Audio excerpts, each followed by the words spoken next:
আমবায়নের মধ্য দিয়ে কাল শুরু হচ্ছে তাবলিগ জামাতে ৫৮তম বিশ্ব ইজতেমার প্রথম পর্ব। এটি হবে মাওলানা জুবায়ের অনুসারীদের জোর ইজতেমার প্রথম পর্ব।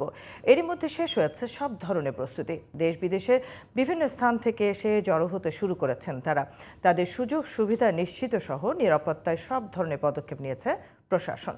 গাজীপুর প্রতিনিধি আব্দুল্লাহ আল মামুনের রিপোর্ট, জানাচ্ছেন কিরণ মোস্তফা।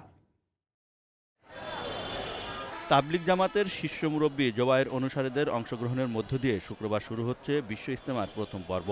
এতে অংশগ্রহণ করছেন ঢাকার একাংশ সহ ৪১ জেলার ধর্মপ্রাণ মুসলমানরা। ইজতেমা ময়দানের নির্ধারিত খিত্তায় অবস্থান নিয়েছেন তারা।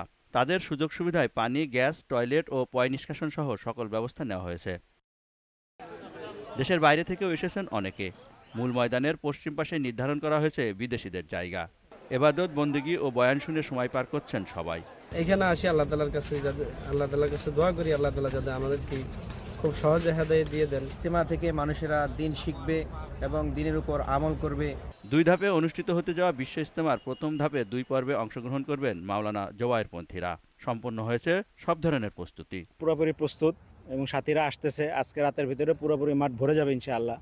আশা করি যে তারা তাদের যে প্রয়োজন যে সেটা পূরণ করতে পারবে। সেই সাথে ২৫৪টি গোসলখানা আছে, এই গোসলখানায় তারা গোসল করতে পারবে। ইজতেমা সফলভাবে শেষ করতে নানা পদক্ষেপ নিয়েছে প্রশাসন। আমরা সাদা পোশাকে নিরাপত্তা ব্যবস্থা নিয়েছি, আমরা ওয়াচ টাওয়ারের মধ্যে নিরাপত্তা ব্যবস্থা নিয়েছি, আমরা ফুড পেট্রোলের মাধ্যমে নিরাপত্তা ব্যবস্থা নিয়েছি, আমরা ড্রোনের মাধ্যমে মনিটর করছি। ইনশাল্লাহ আমরা সর্বদিক দিয়ে প্রতিটি ইঞ্চি কে কোথায় অবস্থান করছে আমরা পর্যবেক্ষণ করছি এবং নিরাপত্তা জোরদার করেছি। আশা করি ইজতেমাকে কেন্দ্র করে কোনো অঘটন হবে না ইনশাল্লাহ। ২ ফেব্রুয়ারি পর্যন্ত চলবে জোবায়েরপন্থীদের প্রথম পর্বের ইজতেমা। এরপর ৩ থেকে ৫ ফেব্রুয়ারি অনুষ্ঠিত হবে দ্বিতীয় পর্ব।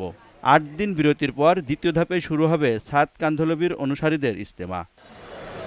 কিরণ মোস্তফা, জিটিভি নিউজ।